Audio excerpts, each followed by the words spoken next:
Taste the Daily.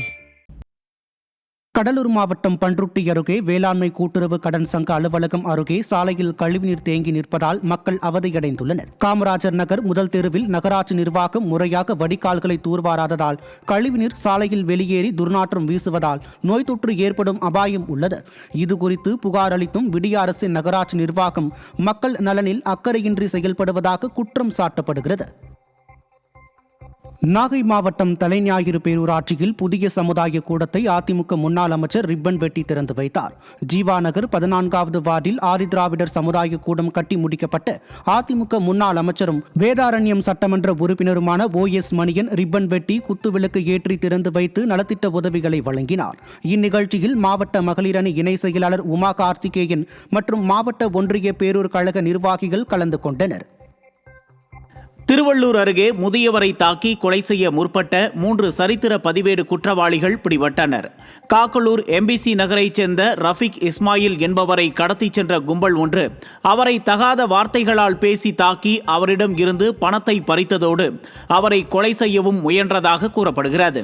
இந்த சம்பவத்தில் தொடர்புடைய ஷியாம், ராபர்ட், ஆகாஷ், பிராங்க்லின் ஆகிய 3 சிக்கினர். சட்டம் ஒழுங்கு சந்தி சிரிக்கும் ஸ்டாலின் ஆட்சியில் துணிகரத்துடன் குற்றங்கள் நிகழ்வதாக மக்கள் சாடியுள்ளனர். மதுரை மாவட்டம் சோழவந்தான் பேருந்து நிலையத்தில் அரசு பேருந்துகள் நிற்காததால் பயணிகள் அவதிக்குள்ளாகின்றனர். செக்கானூரணி பணிமனையில் இருந்து நிலக்கோட்டை செல்லும் அரசு பேருந்துகள் சோழவந்தான் பேருந்து நிலையத்தை புறக்கணிக்கின்றன. இதனால் அங்கு காத்திருக்கும் பயணிகள் தனியார் வாகனம், ஆட்டோ ஆகியவற்றில் கூடுதல் பணம் கொடுத்து செல்ல வேண்டியுள்ளது. விடிய அரசு மகளிருக்கு இலவச பயணம் என விளம்பரம் செய்துவிட்டு பேருந்துகளை உரிய நிறுத்தத்தில் நிறுத்துவதில்லை என மக்கள் குற்றம் சாட்டுகின்றனர்.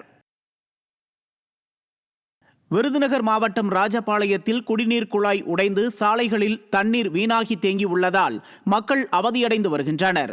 18வது வார்டுக்கு உட்பட்ட பகுதிகளில் 3 நாட்களாக தாமிரபரணி குடிநீர் குழாய் உடைந்து சாலைகளில் குளம் போல் தண்ணீர் தேங்கியுள்ளது.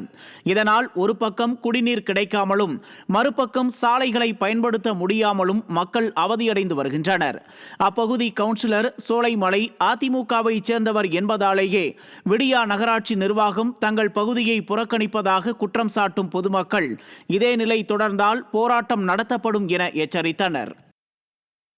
தாமிரபரணி குடிநீர்னு கொண்டு வந்து கனெக்ஷன் கொடுக்குறேங்கிற பேரில் அந்த பகுதியில் வந்து அதை பதிச்சு வச்சு தண்ணி வந்து ஒரு 4 நாளைக்கு ஒரு தடவை வந்து இந்த மாதிரி தேங்கி நின்று ஸ்கூல் பிள்ளையிலிருந்து எல்லாரும் வந்து இங்கே போகிறது வர்றது ரொம்ப சிரமமாக இருக்குது. அது மட்டும் இல்லை, அதிகாரிகளுக்கு இதை சொல்லியாச்சு. அதிகாரிகள் பல வந்தும் பார்த்துட்டு போயிட்டாங்க, பல முறை வந்துட்டாங்க. சேர்மனே இந்த பகுதிக்கு 2-3 தடவை வந்துட்டு போயிட்டாங்க. ஆனால் எந்த ஏற்பாடும் நடக்க மாட்டேங்குது. இது வந்து புறக்கணிக்கப்பட்ட பகுதியாகவே இருக்குது.